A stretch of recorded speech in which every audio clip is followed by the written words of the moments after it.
नमस्कार दोस्तों, मैं हूं राज शर्मा और आप देख रहे हैं हाईवे नाइट। चलिए दोस्तों, आज की कहानी के सफ़र पर। दोस्तों, आज की जो कहानी हमें भेजे हैं उनका नाम है दयाशंकर। रहते थे वेस्ट बंगाल, कोलकाता के पास में। ये जो घटना उनके साथ में घटी थी ना, साल था 2006 का। तो आखिर उनके साथ में ऐसा क्या घटा था, आइए विस्तार से जानने की कोशिश करते हैं दयाशंकर के ही विचारों से, उन्हीं की पॉइंट ऑफ व्यू से। वैसे तो मैं कभी भूत प्रेत पर विश्वास करता ही नहीं था, ना मैं इनके अब इतना करीब कभी गया था। लोग बाग कहते थे कि शमशान में भूत प्रेत रात को दिखाई देते, लेकिन मैं कभी भी शमशान की तरफ जाता तक नहीं था। हाँ, एक तरफ मैं मानता भी नहीं था, और शाम को जब मैं अंधेरे में निकलता था ना, मुझे डर लगने लगता था कि कहीं कोई भूत प्रेत आकर मुझसे चिपट न जाए। ऐसा ही था, मैं डरता भी नहीं था, और डरता था तो जैसे बहुत बुरी तरह से। मैं फोटोग्राफर था, मैं दूसरे के पास में काम करता था दिहाड़ी पर, लेकिन मैं अब सोचने लगा कि क्यों ना अपना एक फ़ोटो स्टूडियो खोला जाए। मैं अपने माँ बाप से सलाह लेता हूँ, माँ बाप मान जाते हैं। फिर मैं अपने कॉलोनी के आखिरी छोर पर रोड के किनारे एक जगह का चुनाव करता हूँ। लेकिन ये चुनाव मैंने बहुत ही गलत किया था। मुझे उस जगह पर अपना दुकान स्टूडियो खोलना ही नहीं चाहिए, लेकिन अब इतना समझ नहीं, ना समझ मैं अपने आप को मानता था जब ये मेरे से गलती हो गई। खैर, स्टूडियो तो मैं खोल लिया। स्टार्टिंग में थोड़ा बहुत काम भी निकला, लेकिन अब बहुत काम मंदा हो चुका था, काम आ ही नहीं रहा था। मेरी उम्र लगभग 25-26 साल की हो चुकी, और मैं अब पैसा कमाने का अब ढूंढ रहा था कि कहाँ से 2 पैसा मिले जो मेरा कारोबार चले, कोई काम ऐसा मिले फोटोग्राफी का जिससे मुझे आय हो जाए। ऐसे मैं दुकान पर बैठा बैठा सोचता रहता, भूले भटके कोई अब ग्राहक आ गए तो फोटोग्राफी, फोटो खींचना, यही तो काम था। लेकिन अब धीरे धीरे मैं निराश होता गया। जब काम स्पीड नहीं पकड़ रहा था और गिरता जा रहा था, तो मुझे लगना कि ये मैंने जो डिसीजन लिया है इस रोड पर, ये गलत लिया है, नासमझी में लिया है। मुझे थोड़ा देखना चाहिए था, परखना चाहिए था, लोगों से पूछ पाछ करना चाहिए था। आखिर ये जगह तो सही है, लेकिन मेरे स्टूडियो क्यों नहीं चल रहा है। मैं इस चिंता में डूबा हुआ था, लेकिन समझ में नहीं आता था कि आखिर ये ऐसा क्यों हो रहा है। मैं परेशान था। माता पिता का बोलता था तो माता पिता बोलते थे कि बेटा सब्र रख, नया नया काम है ना, जमते जमते जमेगा। अब वही मुझे दिलासा देते थे, और तब मैं अब वहाँ पर जमा हुआ था।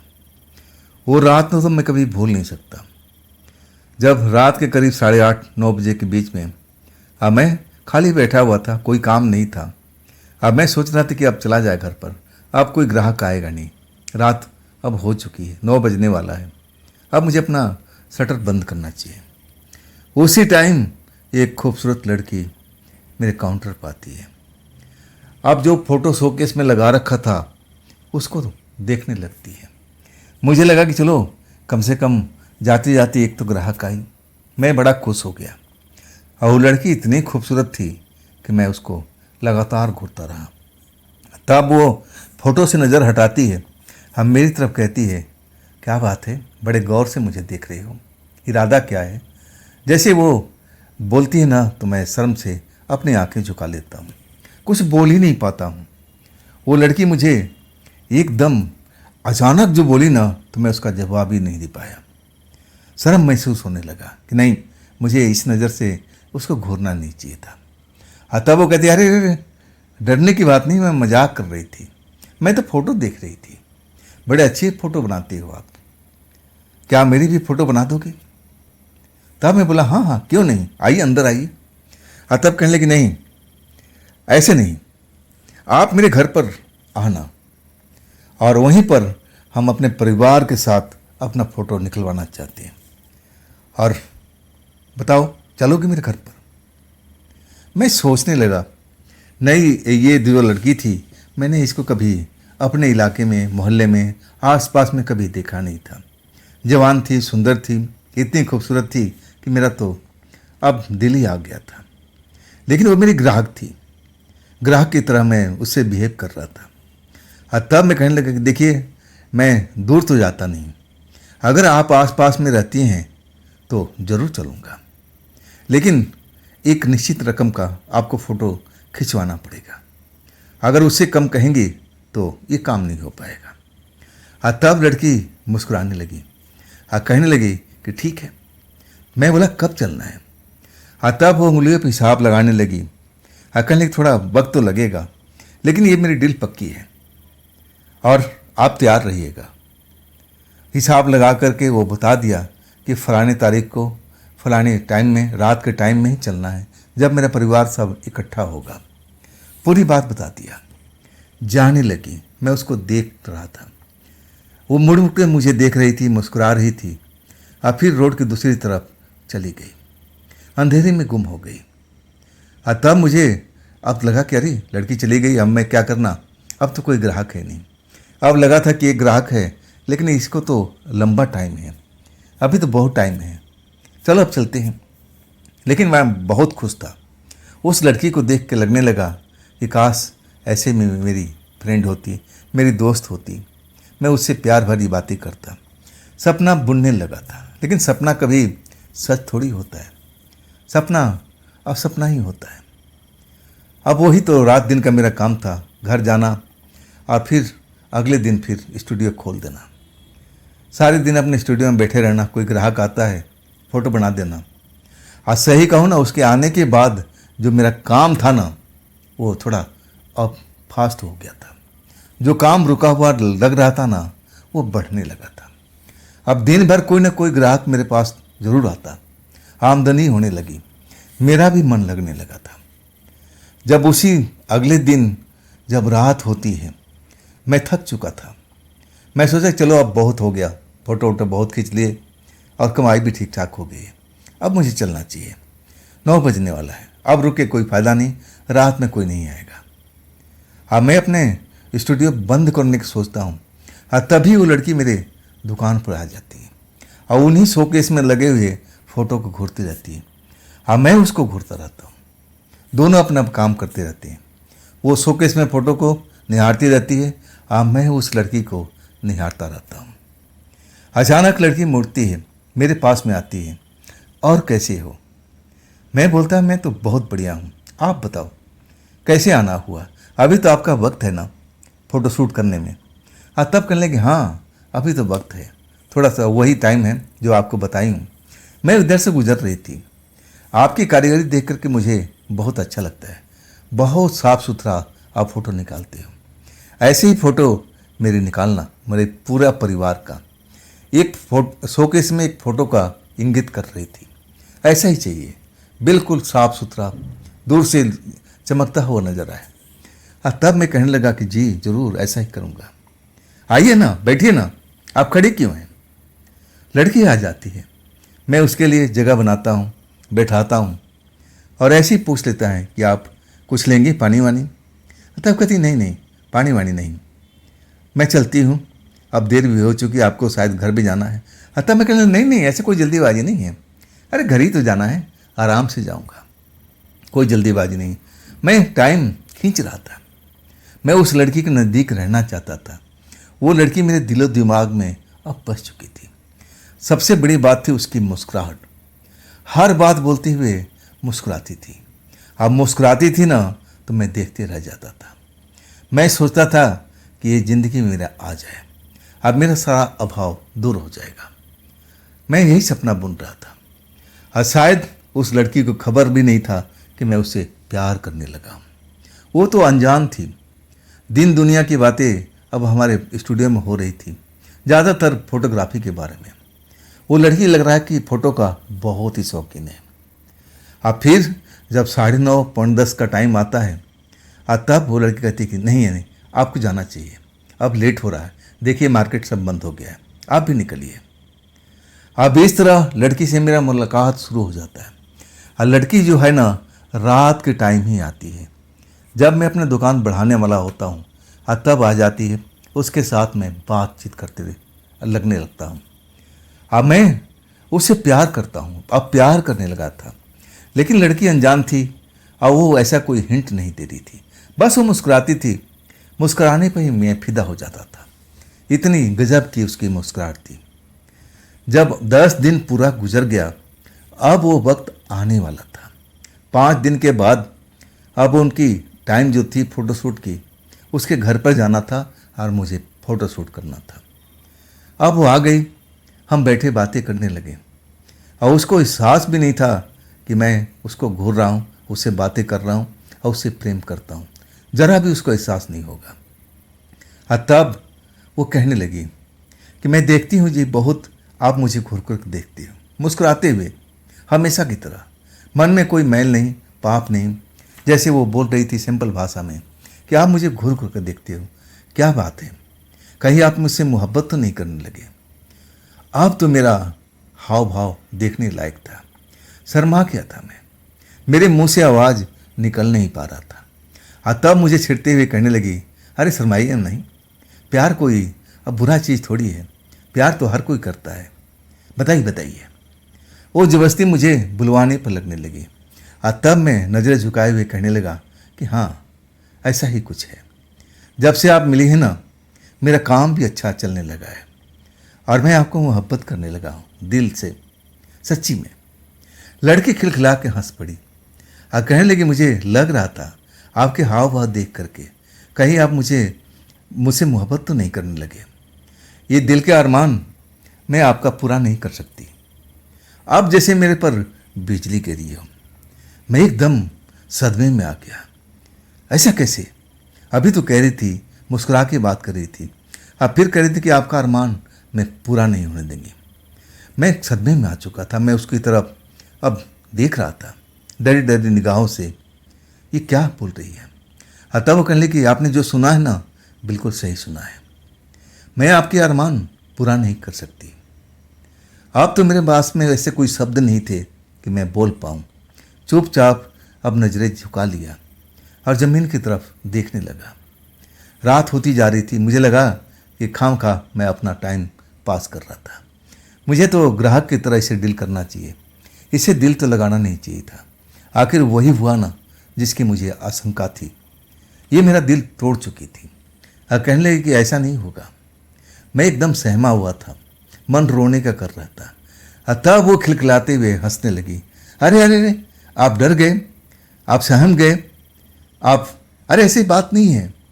मैं कह रही थी आप मेरी बात को पूरा सुनिए। अब मेरे पास बचा क्या था सुनने के लिए। मेरा मन उतवाला हो रहा था कि चलो अब दुकान बढ़ाते हैं, घर की तरफ चलते हैं। अब यहाँ रुक के फ़ायदा क्या। इसने तो अपने दिल की बात कह दी। अब मैं कोई जवाब नहीं दे रहा था। और तब वो मेरे नज़दीक आ गई थी। अब बोलने लगी कि आप बुरा मान गए। अरे मैं तो मजाक कर रही थी। मैं भी आपसे उतना ही प्यार करती हूँ जितना आप मुझसे करते हैं। अब तो मैं अब खुशी का ठिकाना ही नहीं रहा। वो तो मेरा प्यार का अब इजहार कर चुकी थी। मतलब आग दोनों तरफ से लगी हुई थी और मैं बहुत खुश था। अब इसके बाद वो खुद ही बोलने लगी कि आप जाइए घर पर, आपके परिवार देख रहे होंगे, इंतज़ार कर रहे होंगे, हम तो कल भी मिल लेंगे। और तब मैं कहने लगा कि कभी दिन में फुर्सत निकालिए ना। आप रात को आती हैं जब पूरी मार्केट बंद हो जाती है, ना हम कहीं बैठ सकते हैं, ना कॉफ़ी पी सकते हैं, ना कुछ खा सकते हैं। और तब हंस के कहने लगी, अरे हम मिलेंगे ना, जब आप मेरे घर पर चलेंगे ना, तब हम जम के पार्टी करेंगे वहीं पर। आप तैयार हैं ना? मैं बोला बिल्कुल बिल्कुल तैयार हूँ मैं। अब आपसे अब कैसा पर्दा। सही में मैं अब उसके घर पर जाने का तो कभी का प्रोग्राम बन चुका था, लेकिन मैं बहुत ही अब उतवाला था उसके परिवार से मिलने के लिए कि कैसा परिवार है, कैसे घर बार है। अब मैं इस लड़की से मोहब्बत करने लगा हूँ। अब मेरा इरादा उससे शादी करने का था। थी ही इतनी खूबसूरत, गुड़िया की माफ़ी। अब फिर वो लड़की चली जाती है, मैं भी अपना स्टूडियो बंद करता हूँ और अपने घर चला जाता हूँ। लेकिन ये बात ना तो अपने दोस्तों को और ना अपने परिवार में किसी को नहीं बताया। वो रात आती है, वो अमावस की रात थी। मुझे तो बाद में पता चला। वो रात आती है। मैं अपनी पूरी तैयारी कर रखा था अब जाने के लिए। लड़की ने बोली कि मैं आ जाऊंगी और हम साथ साथ चलेंगे। मैं पूछा था कि आप क्यों आएंगी, आप मुझे एड्रेस बता दीजिए, अब मैं खुद आपके घर पर आ जाऊंगा। तब कहने लगी नहीं इसकी ज़रूरत नहीं पड़ेगी, मैं आ जाऊंगी वक्त पर, अब फिर हम साथ साथ चलेंगे। अब ये जो शूट होना है रात में ही होना है। हमारा परिवार रात में ही सब घर पर आते हैं और दिन में तो अपने अपने काम धंधे में लगे रहते हैं। अब मैं एक यादगार लम्हा बनाना चाहती हूँ, एक एल्बम तैयार करना चाहती हूँ अपने परिवार के साथ में। अब मैं तैयार था, मैं इंतज़ार कर रहा था कब आएगी कब आएगी। 8:30 बजा, तभी से मैं रेडी था। 9 बज गया, लेकिन लड़की का अता पता नहीं था। आखिरकार 9:30 बजता है। मैं थोड़ा निराश हो जाता हूँ कि अब तक लड़की क्यों नहीं आई। क्या प्रोग्राम कैंसिल हो गया? क्या उसके परिवार के बाकी लोग नहीं आए, इसलिए शायद लड़की नहीं आई है। चलो कोई बात नहीं। मैं अपना स्टूडियो अब बढ़ाने लगता हूँ। तभी लड़की जैसे कब मेरे पीछे आके खड़ी हो गई, मुझे पता तक ही नहीं चला कि कब मेरे पीछे आकर के खड़ी हो गई। मेरे कंधे पर हाथ रखती है। मैं एकदम चौंक जाता हूँ। चौंकने वाली बात थी, जब मुड़ के देखता हूँ ना, तो वही लड़की मुस्कुराता हुआ चेहरा अब मेरे सामने है। कहने लगी तुम डर गए, डरपोक हो, वो जैसे मेरा मजाक उड़ा रही है। तब मैं कहने लगा नहीं, मैं डरा नहीं, लेकिन चौंक जरूर गया। मुझे लगा कि आप नहीं आओगी। मैं तो निराश हो गया था। अब मैं स्टूडियो बढ़ा करके अब अपना घर जाने की तैयारी कर रहा था। चलो आप अच्छा हुआ कि आ गए, तो चले हम। तब वो कहने लगी थोड़ा देर और इंतजार कर लेते हैं, अभी हमारे परिवार के कुछ लोग रह गए हैं, थोड़ी देर में आ जाएंगे। चलो हम कुछ देर बैठ के बात करते हैं, समय पास हो जाएगा। अब वहाँ पर तो कुछ लोग हमारे परिवार के हैं, उनके सामने हम बैठ के बात नहीं कर पाएंगे। जो लड़की कह रही थी मैं भी समझ रहा था। अपने परिवार के सामने कोई गैर लड़के के साथ में कैसे बैठ करके वो भी बात कर सकता है, मैं भी उस चीज़ को समझ रहा था। अब फिर हम दोनों बैठ गए। जब 10 बजा ना, तब लड़की कहने लगी कि अब तो मार्केट पूरा बंद हो चुका है, चलिए चलते हैं टहलते हुए। मैं अपना सारा सामान कंधे पर लटकाया और उस लड़की के साथ स्टूडियो बंद करके चल पड़ा। पैदल ही चल रहे थे। अब हम घूमते घूमते इधर उधर लड़कियां हमें ले जा रही थी। कभी रोड के किनारे अब कोई बेंच पड़ा था जहाँ पर लोग बैठा करते थे, अब वहाँ पर जाके बैठ जाती। थोड़ी देर और रुकते हैं, हवा अच्छी चल रही है, अच्छा लग रहा है। कुछ देर के बाद हमारे परिवार के सारे लोग आ जाएंगे। आपको जल्दी तो नहीं है। मैं भी उनके परिवार में मिलना चाहता था, लोगों को जानना चाहता था कि कैसा परिवार है, क्या मुझे एक्सेप्ट कर पाएंगे, क्या मैं अब इस लड़की से शादी कर पाऊंगा। मेरा इरादा तो यही था। मेरे दिल में कोई मैल नहीं था, पाप नहीं था, सच्चा प्यार कर रहा था। टाइम पास करती रही लड़की, और उसके प्यार में इतना खोया हुआ था ना कि कब रात का 11 बजा मुझे पता ही नहीं चला। जब 11 बजे मैं घड़ी देख रहा हूँ, तब कहता हूँ कि अरे 11 बज गया, क्या फोटोशूट नहीं करना है, क्या हम कैंसिल समझे? तब कहने लगी नहीं नहीं नहीं, अब मेरा परिवार आने वाला होगा, अब हम चलते हैं। थोड़ा सा पैदल चलना पड़ेगा, कच्चा रास्ता है। मैं तो अपने प्यार को पाने के लिए अब जंग भी लड़ सकता था, ऐसी खूबसूरत थी वो। मैं उसके पीछे पीछे चलता रहा, आगे चलती रही, लेकिन स्पीड बहुत धीमी थी, स्लो थी। हम बात कर रहे थे, वो भी बात कर रही थी। आज जब हम पहुंचते हैं ना, तो 11:30 का वक्त हो चुका है। एक सुनसान अब घर दिखाई पड़ता है, अंधेरे में डूबा हुआ। जब वो घर के दरवाजे पर रुकती है, तब मैं पूछता हूँ क्या आपका घर है? तब कहती हाँ यही तो मेरा घर है। मैं बोला कि यहाँ तो लाइट भी नहीं है। तब कहने लगी अंदर चलेंगे तब पता चल लगेगा ना, बाहर में अंधेरा नजर आ रहा है लेकिन अंदर में ऐसा नहीं है। दरवाज़ा नॉक करती है। दरवाज़ा कौन खोल के गया मैं तो देख ही नहीं पाया। जब मैं अंदर जाते हैं ना, तो बिल्कुल सुनसान लग रहा है, लेकिन बाहर से दिखने में जो बेकार लग रहा था, अंदर में जाने में अब रोशनी भी थी और कमरा 2-3 बने हुए थे, वो अच्छे भी लग रहे थे, साफ सुथरा कमरा थे। मुझे एक कमरे में लेकर बिठाती है, कहती बस थोड़ा देर इंतज़ार कीजिए और कुछ लोग आते ही होंगे, इसके बाद हम अपना फ़ोटो शूट कर लेंगे और आपको मैं छोड़ के आऊँगी, आप थोड़ा सा इंतज़ार कीजिए। मैं कहने लगा मेरी परवाह मत कीजिए, मैं चला जाऊँगा। हाँ ये थोड़ा काम जल्दी निपट जाता तो कल सुबह स्टूडियो भी तो खोलना है, आपको पता ही है ना। तब कहने के बस आते ही होंगे। जब 12 बज चुका, तब मेरी सब्र का बांध टूट चुका था। ये कैसा फोटो शूट होगा भाई, वो भी रात को 12 बजे। अब इनके परिवार के लोग करते क्या हैं, इतना रात को लेट क्यों आते हैं, और बाकी परिवार के सदस्य है कहाँ पर, किसने दरवाज़ा खुला था, मुझे तो वो भी पता नहीं था। मैं तो देख ही नहीं पाया था। कमरे में बैठा बैठा मैं बोर हो रहा था। लड़की वहाँ थी नहीं, ना जाने कहाँ गई थी, क्या कर रही थी, मुझे कुछ भी नहीं पता। अचानक दरवाज़ा खुलने की आवाज़ आती है, अब फिर कदमों की आवाज़ सुनाई पड़ती है, जैसे कोई 4-5 लोग अब उस घर में आ रहे हो। कदमों की आवाज़ सुनाई जब दे देती है, तब मुझे एहसास होता है कि हाँ, अब इनके परिवार के सारे लोग आ चुके हैं। अब वाकई में वो लड़की मेरे कमरे में आती है, कहती है आ जाइए, चलिए अब हम फोटोशूट करते हैं। मुझे लेके कमरे में आती है, रोशनी से भरा कमरा।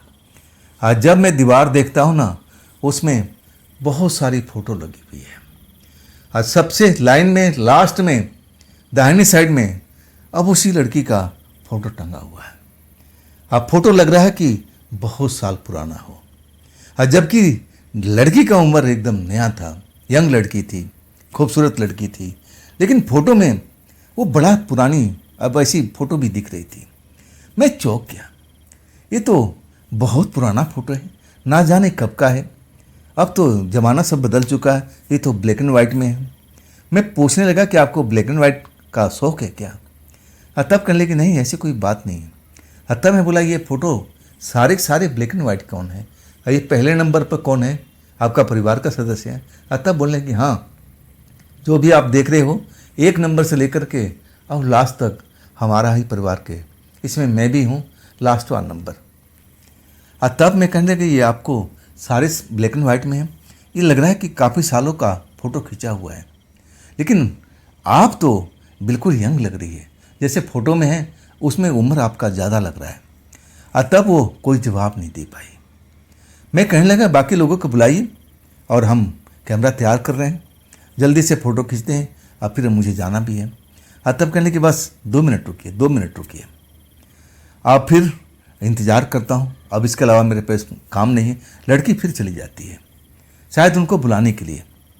और जब लौट के आती है ना, तो मैं देखता हूँ जिन पर अब एक तरह से वो बता चुकी थी कि वो लोग मर चुके हैं, और वही लोग अब फोटो में जो मैं देख रहा था 1 नंबर से लेकर के सारा नंबर, वो लोग जो 4-5 नंबर था वो लोग गुजर चुके थे, और जो इधर का था 2-3 फोटो था वो जिंदा लोगों का था, लड़की का कहना था। लेकिन 1 नंबर से लेकर के 5 नंबर तक जो फोटो मैंने देखा, जो लोग मरे हुए थे उनका फोटो लड़की बता रही थी, और वही लोग अब उसी कमरे में आ जाते हैं। जब मैं फ़ोटो से मिलान करता हूँ ना, तो मेरा पसीना छूट जाता है। अरे यार, तो मरे हुए लोग हैं, आइए फिर लड़की झूठ बोल रही है क्या? मैं डर जाता हूँ, खौफ में आ जाता हूँ, ये बात क्या है? मैं एकदम खौफ में अब उस लड़की की तरफ देखने लगता हूँ। लड़की कहती है कि आप आ जाइए ना, फ़ोटो अब खींचते हैं सारे परिवार के लोग मिल करके। और मैं भी अब तैयारी हूँ, डर के मारे में कि जल्दी से जल्दी फ़ोटो खींचूँ और चल दूँ। लड़की मुझसे लग रहा है मजाक कर रही है, मुझे डराने की कोशिश कर रही है क्या? मैं सोच रहा हूँ कि नहीं, जल्दी से काम निपटाते हैं। हाँ, कल मैं इस लड़की से बात करूँगा, अभी उचित समय नहीं है। हाँ ना, यहाँ मैं बात कर सकता हूँ। शायद ये मेरे साथ में मजाक कर रही थी, मुझे ऐसा ही एहसास हुआ। फिर सारे के सारे लोग जितने आए थे सब लाइन से खड़े हो गए। ग्रुप फ़ोटो खींचना था पहले, और उसमें वो लड़की भी शामिल थी। जिस नंबर पर दीवार पर फ़ोटो टंगा हुआ था, और उसी नंबर से लोग वैसे ही खड़े हो गए थे, लाइन बाय लाइन। सबसे लास्ट में लड़की खड़ी होती है, और तब कहती है कि तस्वीर अच्छी आनी चाहिए। मैं बोलता हूँ कि बिल्कुल ठीक है। मैं उनको पोजीशन बताता हूँ कि आप यहाँ खड़ा हो जा, ऐसे खड़ा हो जा। लेकिन मैं जब देखता हूँ ना कि पुराना फ़ोटो और वही लोग खड़े हैं जिनको लड़की मरे हुए बता रही है, मुझे लगा कि नहीं, ये लड़की शायद मजाक कर रही है। अगर मर गए होते तो यहाँ क्या करते? आखिरकार मैं ग्रुप फ़ोटो लेता हूँ। जब लेता हूँ ना, तब लड़की कहती है आप भी तो आ जाओ, लाओ मुझे कैमरा दो। मैं कहता हूँ नहीं, मैं आपके परिवार के साथ में क्यों आऊँगा? नहीं, ये तो मेरा काम है, मेरा फ़ोटो खींचना काम है, मैं आपके परिवार के साथ में क्यों आऊँ?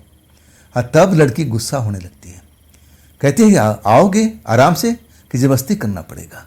अब उसका रंग ढंग जो था ना, सब कुछ बदल चुका था। मुझसे ज़बरदस्ती कर रही थी, मैं अब उसको चेहरा दिखते जा रहा था। यह घर में पहुंचने के बाद में अपना रंग ढंग बदल लिया था। मैं उसकी फैमिली में क्यों शामिल होऊंगा? मैं अपनी जीत पर अड़ा हुआ था। तभी जो 1 नंबर का इंसान था, जो लड़की बता रही थी कि वो मर चुकी है, पहले का फ़ोटो है, अब वो मेरे पास में आता है। लंबा चौड़ा और देखने में पहलवान सरीखा। मुझे जबरदस्ती खींच करके ले जाता है और उसी लास्ट नंबर में खड़ा कर देता है। लड़की मेरा फोटो क्लिक करती है और तब उसके चेहरे पर मुस्कुराहट दौड़ जाती है। मैं अभी तक समझ नहीं पाता हूँ कि मेरे साथ में ये खेल क्या खेल रही है। कभी प्यार करती है, आज तो डरा रही थी मुझे। अब मैं डरा हुआ भी था। मेरे साथ जोर जबरदस्ती ऐसा क्यों कर रही थी? और तब लड़की खिलखिला के हंस पड़ी और उसके हंसते ही सारे लोग हंसने लगे थे। हंसी थम नहीं रही थी। हंसी जो थी ना, और तेज और तेज और तेज। लड़की भी वैसी ही हंस रही थी जैसे मर्द हंस रहे थे। औरतें हंस रही थी जो गुजर चुकी थी। उनकी हंसी थम नहीं रही थी। मेरा तो चेहरा देखने लायक था। ऐसा ही क्या कोई मैं तमाशा हूँ, कोई मजाक हूँ कि मेरा मजाक उड़ा रहे हैं, मुझ पर इतना हंस रहे हैं? अचानक लड़की की हंसी थमती है और उसकी हंसी थमते ही बाकी की हंसी अपने आप रुक जाती है, जैसे वो रिमोट पर चालू होते हैं और रिमोट पर बंद होते हैं। ऐसा ही मुझे लग रहा था। और तब लड़की कहती है मेरी तरफ देखते हुए, जो मैंने फ़ोटो क्लिक किया है ना, आखिरी नंबर पर आपका लगेगा। मैं बोला कि मेरा फ़ोटो यहाँ क्यों लगेगा? और तब कहने लगी, जितने मरे हुए लोग हैं ना, अब ये लाइन बाई लाइन से लगे हुए हैं, अब तुम्हारा नंबर है। सच कहूँ ना, मुझे तो चक्कर आ गया था जब वो लड़की बोली थी कि अब तुम्हारा नंबर है, तुम्हारा तस्वीर भी अब यहीं पर टंगेगी। मैं एकदम खौफ में आ चुका था, पसीने पसीने हो चुका। मैं कहने लगा, मेरा कैमरा दीजिए, मुझे यहाँ से जाना है। और तब वो कहने लगी, यहाँ जो आ जाता है ना, वो लौटता नहीं है, इन तस्वीरों में कैद हो जाता है। देखो, ये भी इसी तस्वीर में कैद हो चुके हैं। दूसरे नंबर को देखो गौर से, पहचानो, ये भी अब तस्वीरों में कैद हैं और मैं भी इन तस्वीरों में हूँ। देख रहे हो ना? बाकी पसीने छुड़ाने वाला अब वो बात बोल रही थी।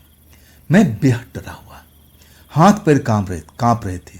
अब मुझे लगा कि बस मैं यहाँ से भागूं, कैमरा छोड़ दूं, ऐसे ही निकल लूं। और वही मैं करता हूँ। दरवाजे से बाहर निकलता हूँ, अब दरवाज़ा खुला हुआ मिलता है। भागता हूँ, दौड़ता हूँ, लेकिन कोई मेरे पीछे नहीं आता है। ना तो लड़की आती है, ना कोई और लोग। गिरते पड़ते मैं उस इलाके से अपने इलाके में आ जाता हूँ। घर पहुँचता हूँ। घर तक तो सही था, और इसके बाद मैं होश में नहीं था। जब होश आया ना, तब हमारे परिवार के लोग चिंतित दिखाई दे रहे थे। कह रहे थे कि अब कैसा है दया, तबीयत कैसी है? मैं बोलता हूँ कि मैं ठीक हूँ, और मैं रोने लगता हूँ। मेरी रुलाई रुकती नहीं है। और तब मेरे परिवार के लोग सांत्वना देते हैं कि दया, डरने की बात नहीं है। जो तुम्हारे साथ हुआ था ना, हम एक एक बात को समझ गए। ये रहे तांत्रिक बाबा, इन्होंने सब कुछ बता दिया। तुम ऐसी प्रेत आत्माओं के चक्कर में पड़ गए थे जो तुम्हें मारने पर उतारू थी। अच्छा हुआ तुम उस जगह से भाग आए। अगर वहाँ रुक जाते तो शायद तुम आ ही नहीं पाते। अब वाकई में मैं बहुत खुश था। मैं अपने घर के अंदर था, सही सलामत था। हाँ, वो कैमरा मुझे आज तक नहीं मिला।